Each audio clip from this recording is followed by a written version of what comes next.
চলতি অর্থ বছরের জুলাই থেকে মার্চ অর্থাৎ প্রথম ৯ মাসেই মধ্যপ্রাচ্যের দেশ সংযুক্ত আরব আমিরাত থেকে রেমিটেন্স এসেছে ৩২৭ কোটি ৭ লাখ ডলার। একই সময়ে প্রধান শ্রমবাজার সৌদি আরব থেকে এসেছে ১৯৬ কোটি ৬৯ লাখ ডলার। সৌদি আরবের সঙ্গে আমিরাত থেকে আসা রেমিটেন্স প্রবাহের ব্যবধান ৬০%-এরও বেশি। কেবল মার্চ মাসের হিসেবে শীর্ষ ১০টি রেমিটেন্স প্রেরণকারী দেশের তালিকায় প্রথম স্থানে রয়েছে সংযুক্ত আরব আমিরাত প্রবাসীরা। রেমিটেন্স প্রবাহে এগিয়ে থাকলেও অভিবাসন ব্যয়ের ক্ষেত্রে চাপ সামাল দিতে হিমশিম খেতে হচ্ছে বাংলাদেশিদের। বিশেষ করে দেশটিতে যেতে আগ্রহীদের জন্য এই চাপ পাহাড় সমান বোঝা।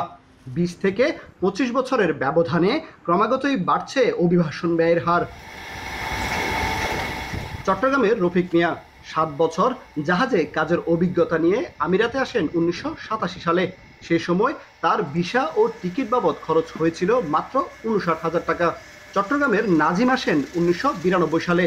শুরুতে চাকরি করলেও পরে নিজের ব্যবসা শুরু করেন তিনি।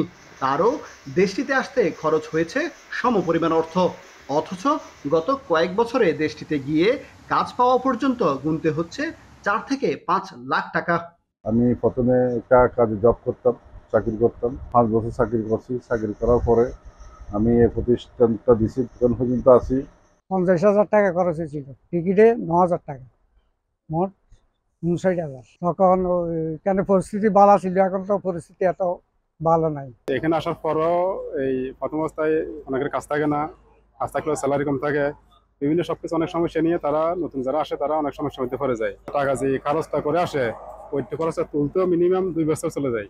বিশ্বের অন্যান্য দেশের তুলনায় ক্রমাগত বাংলাদেশিদের অভিবাসন ব্যয় বৃদ্ধির পেছনে বিমান ভাড়া বৃদ্ধি ও মধ্যস্বত্বভোগীদের দায়ী করছেন প্রবাসীরা।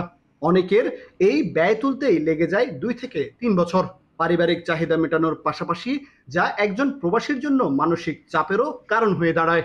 গত ১ বছর যাবৎ সংযুক্ত আরব আমিরাতে বাংলাদেশিদের স্কিল ভিসা শুধুমাত্র চালু রয়েছে। বিভিন্ন প্রক্রিয়ায় এই ভিসাগুলো বের করে থাকেন, সেক্ষেত্রে অতিরিক্ত কিছু খরচ অ্যাড হয়ে যায়। সেক্ষেত্রে এই খরচটা বেড়ে প্রায় ডাবলের মতো হয়ে যায়। সরকারের যেই অর্গানগুলো বিদেশে শ্রমিক পাঠানোর কাজে জড়িত আছে, বিশেষ করে প্রবাসী কল্যাণ মন্ত্রণালয়, বিএমইটি, এদের যদি সত্যিকার অর্থে শক্ত যদি নজরদারি থাকে, এটা আমার মনে হয় অনেকাংশে কমিয়ে আনা সম্ভব।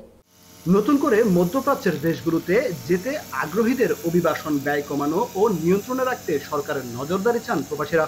তারা বলছে, অভিবাসন ব্যয় কমানো গেলে বাড়তি চাপ ছাড়াই রেমিটেন্স প্রবাহে আরও অংশগ্রহণ বাড়াতে পারবেন তারা।